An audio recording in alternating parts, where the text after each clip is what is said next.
ফিলিস্তিনি গাজা অভিমুখে ত্রাণবাহী নৌবহর গ্লোবাল সমুদ্র ফ্লোটিলার 13টি জাহাজ আটকে দিয়েছে ইসরায়েলের নৌবাহিনী। একই সাথে এসব নৌযানে থাকা 37টি দেশের 200 জনেরও বেশি মানুষকে আটক করেছে দখলদার বাহিনী। সামাজিক যোগাযোগ মাধ্যম এক্সে পোস্ট করা এক বার্তায় এমন তথ্য জানিয়েছে ইসরায়েলের পররাষ্ট্র মন্ত্রণালয়। বার্তায় বলা হয়েছে, হামাস সমুদ্র ফ্লোটিলায় বেশ কয়েকটি নৌযান থামিয়ে দেওয়া হয়েছে এবং সেসব নৌযানে থাকা যাত্রীদের নিরাপদভাবে ইসরায়েলের বন্দরে নিয়ে আসা হয়েছে।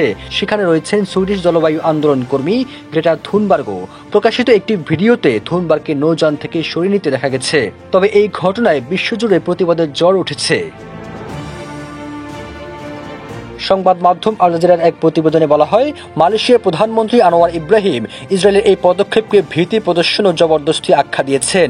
তিনি বলেছেন, গাজায় খাদ্য জীবন রক্ষাকারী সরঞ্জাম নিয়ে যাওয়া নিরস্ত্র বেসামরিক নাগরিকদের বাধা দিয়ে ইসরায়েল মানবতার প্রতি অবজ্ঞা প্রদর্শন করেছে। বান্ডেল থাকলে প্রতি সেনমানিতে টাকা বাঁচবে। বিকাশ সেনমানি বান্ডেল কিনে জিতুন প্রতি লেনদেনে। আটক হওয়া 13টি জাহাজের মধ্যে 12 জন মালয়েশিয়ার নাগরিক রয়েছেন। নৌবহরে হামলার প্রতিবাদে এরই মধ্যে ইতালি ও তুরস্কে বিক্ষোভ করেছে দেশটির নাগরিকরা। তুরস্কের পররাষ্ট্র মন্ত্রণালয় এই হামলাকে ফ্যাসিবাদী ও সামরিকতাবাদী নীতির বহিঃপ্রকাশ হিসেবে অভিহিত করেছে। তারা আটক হওয়া তুর্কি নাগরিকদের মুক্তির দাবিতে আইনি পদক্ষেপ নেবে বলে ঘোষণা দিয়েছে।